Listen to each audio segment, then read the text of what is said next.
पश्चिम बंगाल में विधानसभा चुनाव के पहले चरण में जो बम्पर वोटिंग हुई वो साफ बताता है कि यह एंटी इनकम्बेंसी की वोटिंग है एक, और दूसरा बड़े पैमाने पर पश्चिम बंगाल की महिलाओं ने भारतीय जनता पार्टी के समर्थन में वोट दिया।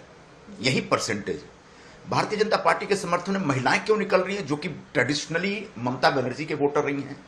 वो इसलिए निकल रही हैं क्योंकि जिस तरीके से महिला आरक्षण विधेयक कांग्रेस, तृणमूल कांग्रेस, डीएमके और बाकी तमाम समाजवादी पार्टी इन सबने मिलकर गिराया, और उसके बाद गिरने के बाद, वो बिल गिरने के बाद जिस तरीके से मेजें थपथपाई है, उसको पश्चिम बंगाल की महिलाओं ने देखा है कि उनके हकों पर हमला कर रही है तृणमूल कांग्रेस। तो ममता दीदी स्वयं एक महिला होते हुए महिलाओं का हक छीनने का जो उन्होंने काम किया है, जो पाप किया है, उस पाप की सजा उनको पिछले चरण में मिला, और इस चरण में भी जबरदस्त वोटिंग होगी और भारतीय जनता पार्टी की सरकार पूर्ण बहुमत के साथ पश्चिम बंगाल में आ रही है। और ममता दीदी का यह आखिरी चुनाव है, इसके बाद इनकी पार्टी वैसे ही बिखरेगी जैसे दिल्ली में आम आदमी पार्टी बिखर गई।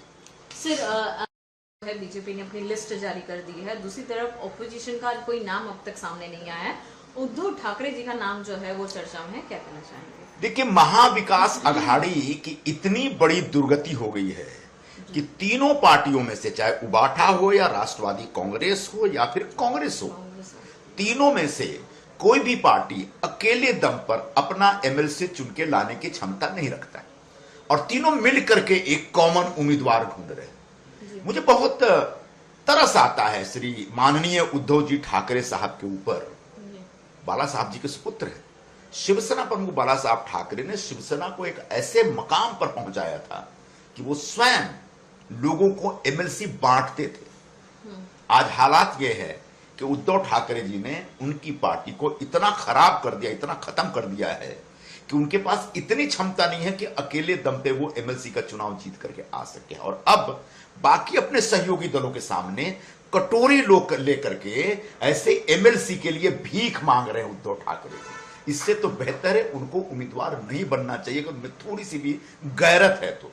लेकिन राजनीति बेगैरत हो चुकी है, और ऐसे बेगैरत लोग अपने पिताजी के मान सम्मान की रक्षा करने की भी चिंता नहीं कर रहे। इसलिए संभवतः एमवीए की तरफ से उनको एक उम्मीदवार बनाया जाएगा, और अगर उम्मीदवार बने तो मुझे लगता है कि शिवसेना प्रमुख के लिए एक बहुत ही शर्मनाक दिन देखने को मिलेगा। सर, देखिए, जो पहलगाम में जो आतंकवादी हमला हुआ था पिछले साल 22 अप्रैल को, जिसके तहत वहां के आतंकवादियों ने हमारे पर्यटकों से उनका धर्म